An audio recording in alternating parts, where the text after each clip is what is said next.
First contact deception. The Galactic Concordat's Grand Assembly Hall buzzed with anticipation. 2,000 delegates from across the known universe watched as Ambassador Elena Santos approached the central podium, her simple gray suit standing in stark contrast to the ornate biomechanical robes worn by the alien representatives. The massive chamber, suspended in the heart of the Concordat's capital station, sparkled with holographic displays showing the technological achievements of 100 civilizations.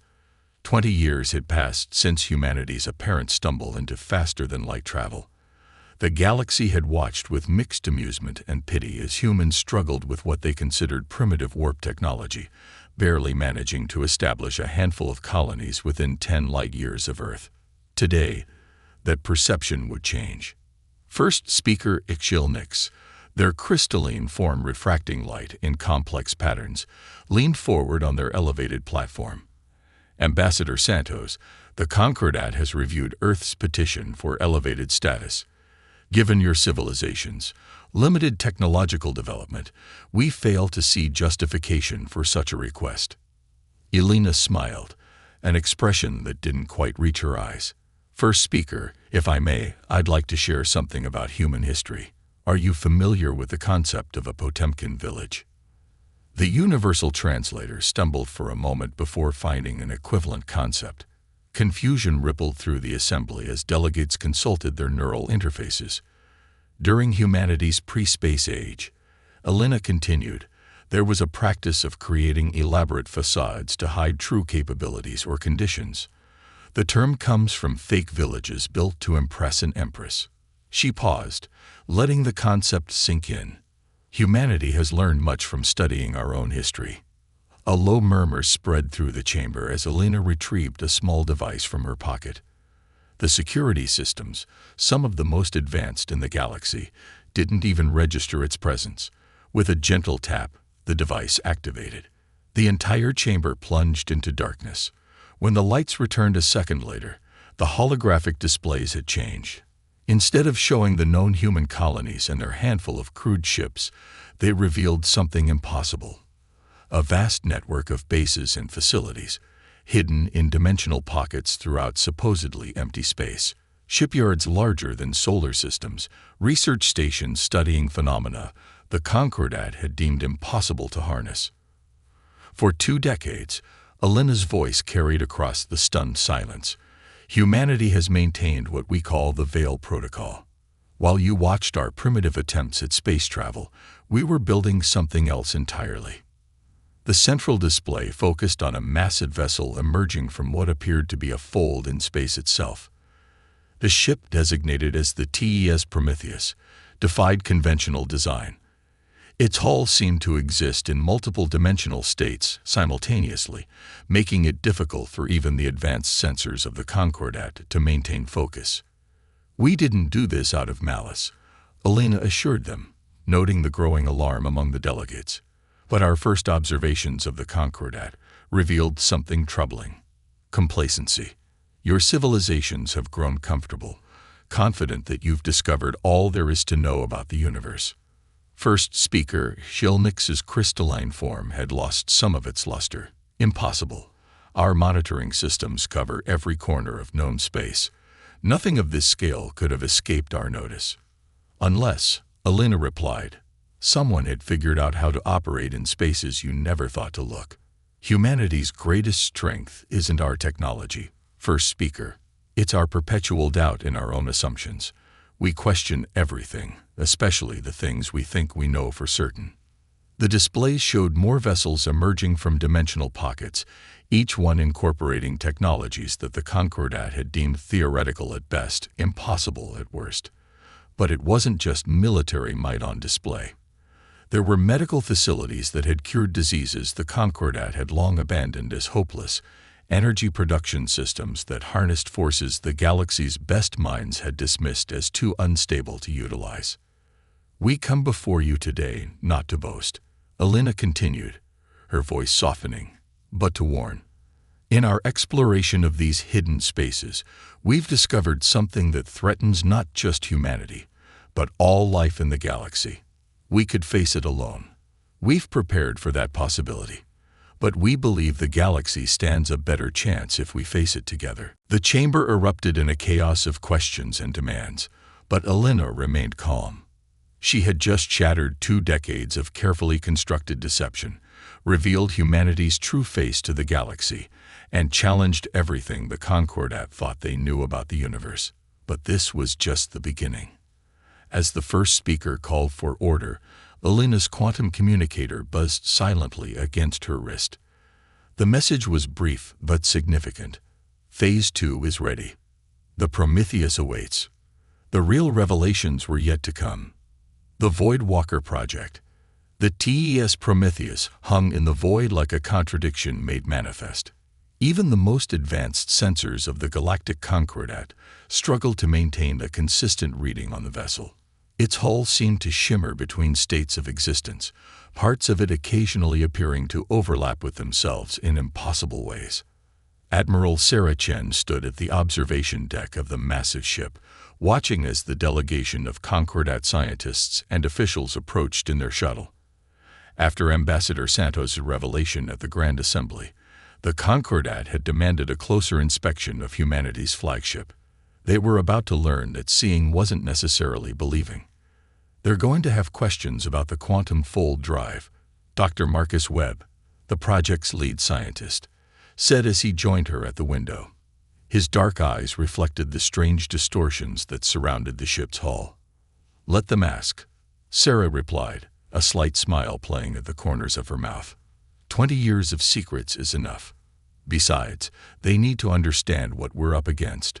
The shuttle docked with architectural precision, and soon the delegation filed onto the observation deck. First speaker Exil Nix led the group, their crystalline form casting rainbow refractions across the deck. Behind them came representatives from the dozen most technologically advanced species in the Concordat. "Welcome aboard the Prometheus," Sarah greeted them, noting how their eyes darted around, trying to make sense of the ship's impossible geometry. "I understand you have questions." "Questions?" The Meridian chief architect's voice vibrated with barely contained excitement. "Your ship violates at least 6 fundamental laws of physics. The energy requirements alone should make it impossible, yet here we stand."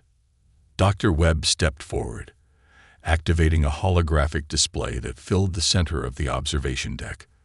"That's because you're trying to understand it through the lens of conventional spacetime physics."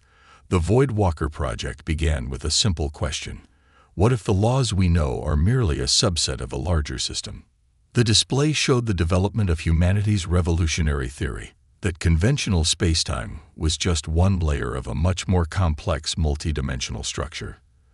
The Prometheus wasn't just a ship, it was humanity's first successful attempt at building something that could exist across multiple layers simultaneously. "We discovered these other layers by accident," Sarah explained, leading the delegation deeper into the ship. "A laboratory accident in 2045 showed us glimpses of what we now call the void spaces, dimensional pockets that exist between conventional spacetime. While the Concordat focused on mastering 3-dimensional space, we learned to slip between the cracks of reality itself. They entered the ship's core, where the quantum fold drive pulsed with impossible energies. The assembled aliens gasped as they saw the heart of humanity's greatest achievement. The drive didn't look like any engine they'd ever seen. It more closely resembled a contained storm of lightning and shadow, with occasional glimpses of something that hurt the eyes to look at directly. "The void spaces don't just offer us shortcuts through space," Dr. Webb continued. "They give us access to energy sources and materials that don't exist in conventional spacetime. Every attempt to scan the Prometheus from the outside fails because half of what makes it work exists in dimensions your sensors can't detect." First speaker Shilnix's crystalline form trembled slightly. "And you've built an entire fleet of these vessels, hidden from us for decades." "The Prometheus is just the first of her class," Sarah confirmed. "But she's far from our only achievement. The void spaces have allowed us to create technologies that reshape our understanding of what's possible. Medical procedures that can rewrite genetic codes by accessing higher dimensions of biological spacetime. Power generation that taps into the infinite energy flowing between realities. But why reveal all this now? Asked the Meridian chief architect. Why maintain the deception for so long only to expose everything? Sarah's expression grew grave. Because what we found in the void spaces wasn't empty. There are things that live in those dimensions, things that have noticed our intrusion. And now they're looking back. She activated another holographic display, this one showing recordings from deep void space probes. The assembled delegation fell silent as they watched shadows move in ways that defied comprehension, vast shapes that seemed to fold through dimensions beyond normal space. We call them the Void Dancers, Dr. Webb explained softly. They've existed in the spaces between realities for billions of years, and now that we've drawn their attention, they're beginning to take an interest in conventional spacetime as well. The Prometheus and her sister ships weren't built just to advance human knowledge. Sarah concluded. They were built as humanity's answer to a threat most species never knew existed. We've spent 20 years preparing for a war that will be fought across dimensions, against an enemy that most of our weapons can't even touch. First speaker, Shilnix moved closer to the quantum fold drive, their crystalline form reflecting its impossible energies. You wish for the Concordat's help in fighting these Void Dancers. No, first speaker, Sarah corrected. We're offering to help you. Because ready or not, they're coming. And conventional spacetime is about to become their new hunting ground. As if in response to her words, the quantum fold drive's rhythm changed slightly, and for a moment, everyone present could see something move in the spaces between spaces, a reminder that the void was watching, waiting, and hungry. Ancient warnings. Deep within the dimensional research wing of the Prometheus, Dr. Maya Patel stood before a holographic representation of what her team had dubbed the graveyard. The three-dimensional map showed thousands of dead solar systems scattered throughout the galaxy, each one bearing the same mysterious characteristics. Stars stripped of their outer layers, planets reduced to hollow shells, and strange geometric patterns carved into the very fabric of spacetime. The Concordat delegation had been aboard the Prometheus for 3 days now, and the initial shock of humanity's technological revelations had given way to a deeper, more existential dread. First speaker Ekshil Nix and the others watched intently as Maya manipulated the hologram, highlighting specific systems. We found the first evidence 6 years ago, Maya explained, her voice steady despite the weight of her words. These weren't just random astronomical phenomena. They were footprints. The Void Dancers had been here before, long before any of our civilizations existed. The hologram zoomed in on one particular system, showing the intricate patterns etched into the remnants of a gas giant. The Meridian chief architect's appendages twitched in recognition. These patterns, we've seen something similar in ancient ruins across the galaxy. We always assumed they were ceremonial. They were warnings, Dr. Webb interjected, joining the group. Written in the language of mathematics and quantum mechanics, a message that any sufficiently advanced civilization would eventually be able to decode. We finished the translation last year. The hologram shifted, displaying lines of complex equations that slowly resolved into more comprehensible text. The message was simple but chilling. They feed on dimensional potential. When they come, collapse your reality. Better oblivion than consumption. The civilization that left these warnings had mastered technology similar to ours, Maya continued. They understood how to manipulate the spaces between dimensions, but when the Void Dancers came, they chose to collapse their entire reality, rather than face what would happen if they were consumed. First speaker, Shilnix's crystalline form darkened with concern. You speak of ancient history. What evidence do you have that these beings are returning? Admiral Chen, who had been quietly observing from the back of the room, stepped forward. Show them the Helios footage. Maya nodded grimly and activated another holographic sequence. The footage showed a routine void space exploration mission from 8 months ago. The Helios, one of humanity's smaller void-capable vessels, was investigating an anomaly at the edge of charted space. The assembled delegation watched in horror as something massive moved through the void spaces around the ship. It was impossible to look at directly. The mind simply couldn't process its full dimensional existence. Where it touched normal space-time, reality itself seemed to warp and fold. The Helios managed to escape, Admiral Chen said softly, but not before its sensors recorded something crucial. She nodded to Maya, who zoomed in on a particular segment of the footage. The image stabilized to show thousands of similar entities moving together through the void spaces in a pattern that was unmistakably purposeful. They were organizing, gathering, preparing. Based on their movement patterns and the increasing frequency of void space disturbances, we estimate we have less than 6 months before they reach populated space, Maya explained. And this time, there may be too many species, too many worlds with dimensional potential for them to ignore. Dr. Webb activated another display, this one showing the defensive systems humanity had been developing. We've learned from the ancient warnings. The civilization that left them saw only 2 options: face consumption or collapse their reality. We believe there's a third choice.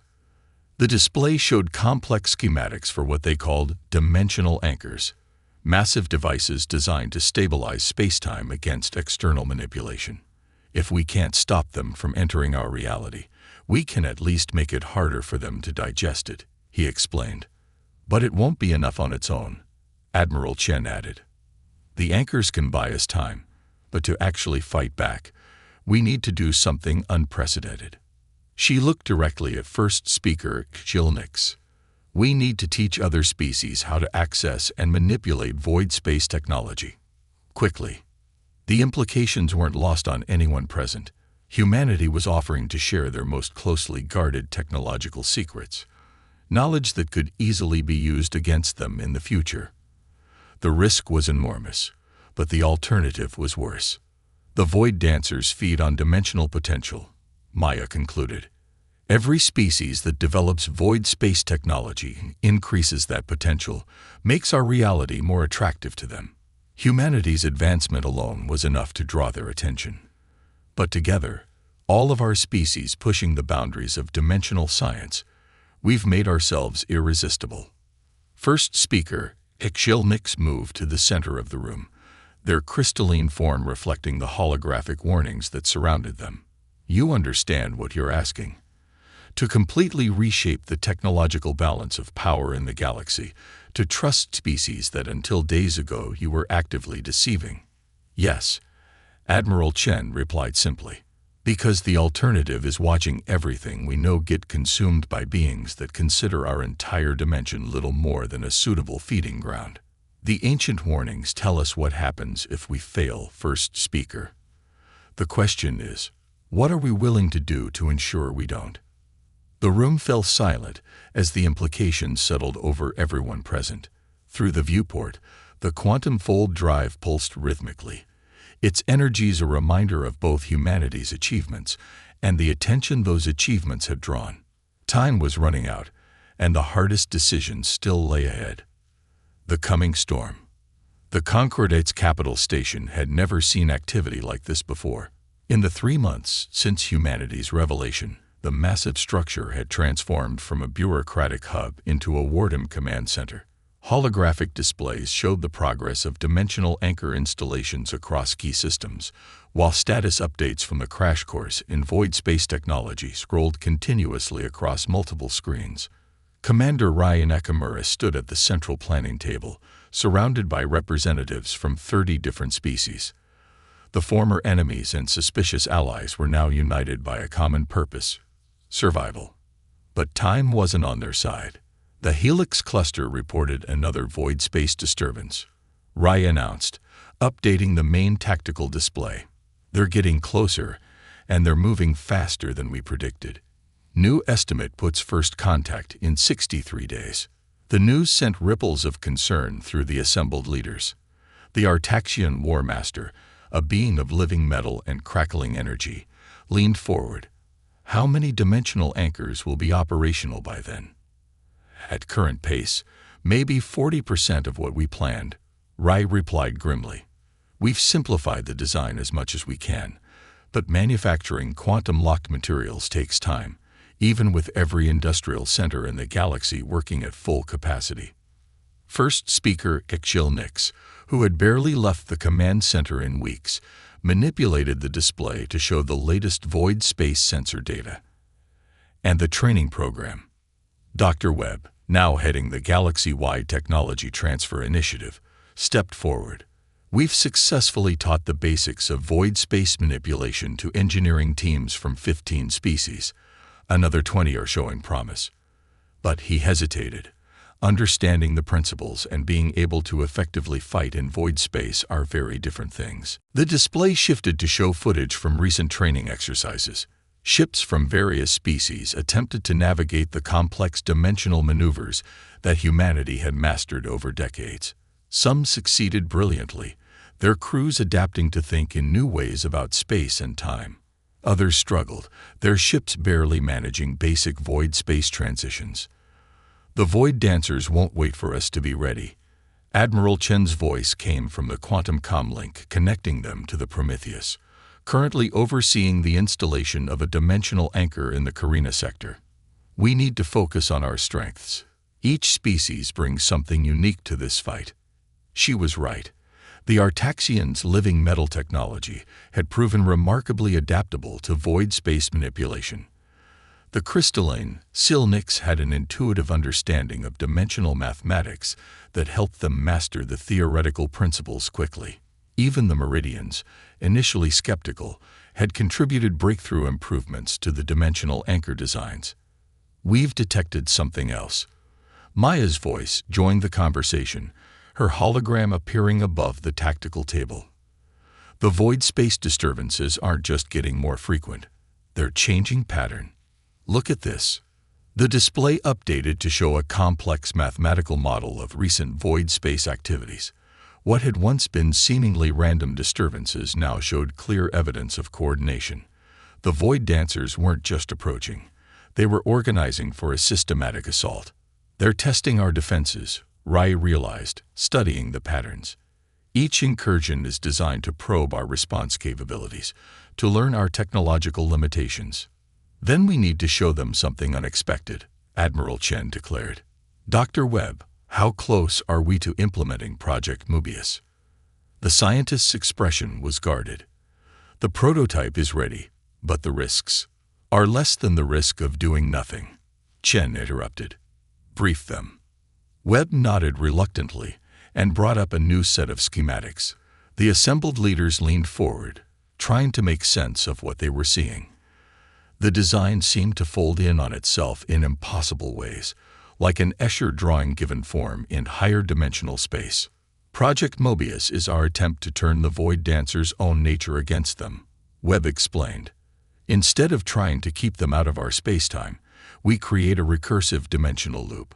When they try to consume the potential energy of our reality, they'll find themselves feeding on their own dimensional wake. The calculations suggest it could trap them in an endless cycle of their own making, Maya added. But the power requirements are enormous, and if the loop destabilizes, it could tear a permanent hole between dimensions, Webb finished, one that even the dimensional anchors couldn't seal. The room fell silent as the implications sank in. They were talking about weaponizing the fundamental structure of reality itself. The potential for catastrophic failure was almost as terrifying as the threat they faced. First speaker Nix's crystalline form pulsed with deep blues and purples, colors of deep contemplation in their species. How many ships would we need to generate a loop of sufficient size? All of them. Admiral Chen said simply. Every void-capable vessel we have, working in perfect coordination. One mistake, one ship out of position, and the loop collapses, possibly taking the significant portion of the galaxy with it. Then we better make sure there are no mistakes, Rai stated, her voice carrying a determination that seemed to steady everyone present. We have 2 months to turn the combined fleets of the galaxy into the most precisely coordinated force in history. We've already done the impossible by coming together like this. Now we just have to do it again. The tactical display updated one final time, showing the positions of every ship, every dimensional anchor, every defense they had managed to prepare. It wasn't enough. Not yet. But looking at the representatives gathered around the table, seeing the determination in faces and forms that had been suspicious or hostile just months ago, Ray felt something she hadn't expected. Hope. The Void Dancers were coming, bringing with them a hunger that could consume dimensions, but they would find something unprecedented waiting for them. A galaxy that had learned to put aside its differences and fight as one. Whether that would be enough remained to be seen, but they would face this storm together. Guardians of Tomorrow. Reality shuddered. There was no other way to describe the sensation that rippled through every living being in the Carina sector. On the bridge of the Prometheus, Admiral Chen watched as the void space sensors recorded the impossible, a tear in the dimensional fabric larger than any they had ever detected, spreading across the sector like a wound in spacetime itself. "They're here." Maya's voice was barely a whisper, but it carried across every quantum communications channel to the assembled fleet. 5,000 ships from 300 species, arranged in a precise geometric pattern that had taken months to perfect. Each vessel's quantum fold drive was synchronized to the microsecond, ready to execute humanity's desperate gamble.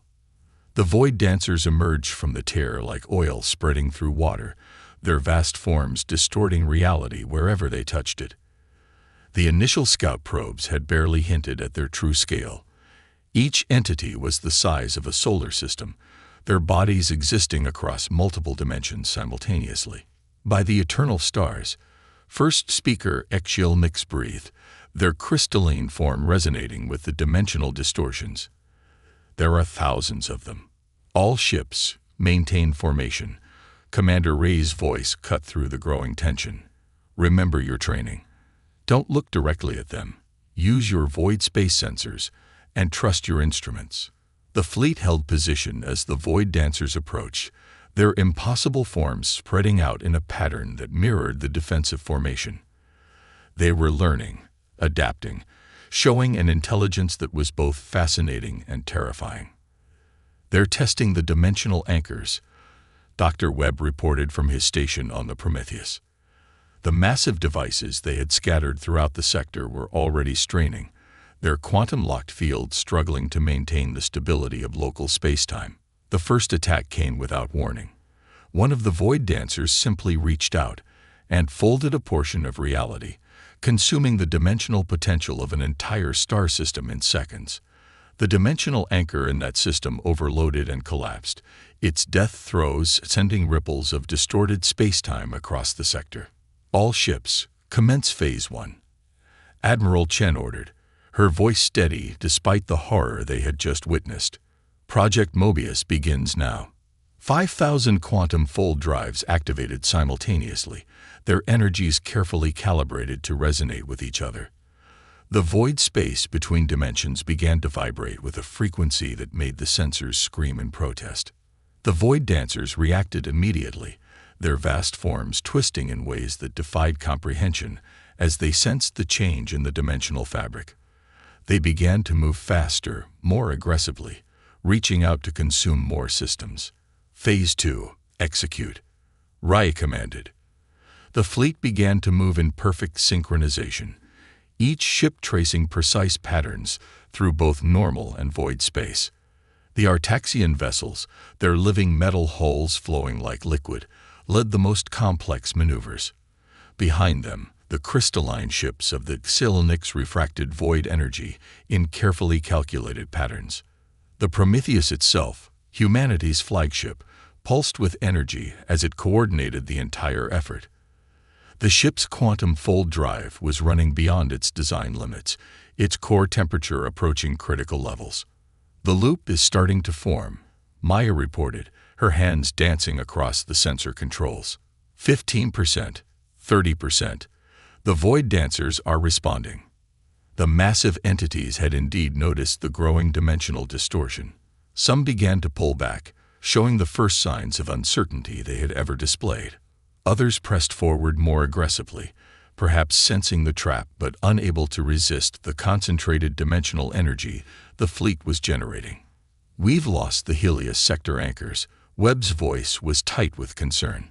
"The dimensional stability field is collapsing faster than predicted." "Hold formation," Chen ordered as several ships began to waver. "We get one shot at this. If the loop isn't perfect, we lose everything." The void space sensors painted a picture of mounting chaos. Reality itself was beginning to buckle under the competing forces of the void dancer's consumption and the fleet's carefully orchestrated dimensional manipulation. "Loop integrity at 60%, Maya called out. 70, 80. A massive tremor shook the fleet as one of the largest void dancers made a direct attempt to breach the formation. 3 Meridian ships vanished instantly, their dimensional potential consumed. But the gap in the formation was filled immediately by Artaxian vessels, their living metal hulls stretching to maintain the critical geometry. 90%. Maya's voice was strained. Just a few more seconds. The void dancers seemed to realize the danger too late. Their vast forms began to withdraw, but the dimensional loop was already taking shape around them. Reality folded in ways that even their multi-dimensional consciousness couldn't fully comprehend. Loop closure in 3, 2, 1. Time seemed to stop for a moment. The universe held its breath. Then, with a sound that existed more in mathematics than in audio, the loop closed. The effect was immediate and spectacular. The void dancers found themselves caught in their own feeding pattern, their attempt to consume dimensional energy drawing them deeper into a recursive trap of their own making. The more they struggled, the tighter the loop became. "It's working," Webb exclaimed. "The loop is self-sustaining.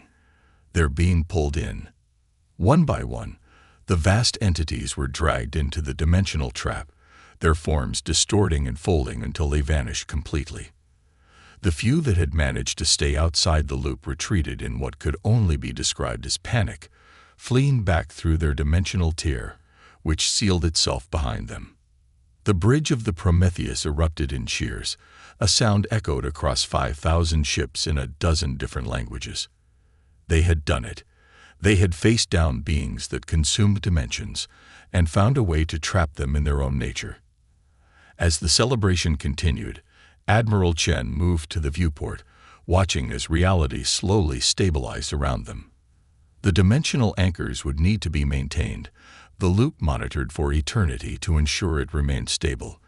But they had proven something extraordinary, that when faced with an impossible threat, the galaxy's species could overcome their differences and achieve something truly remarkable.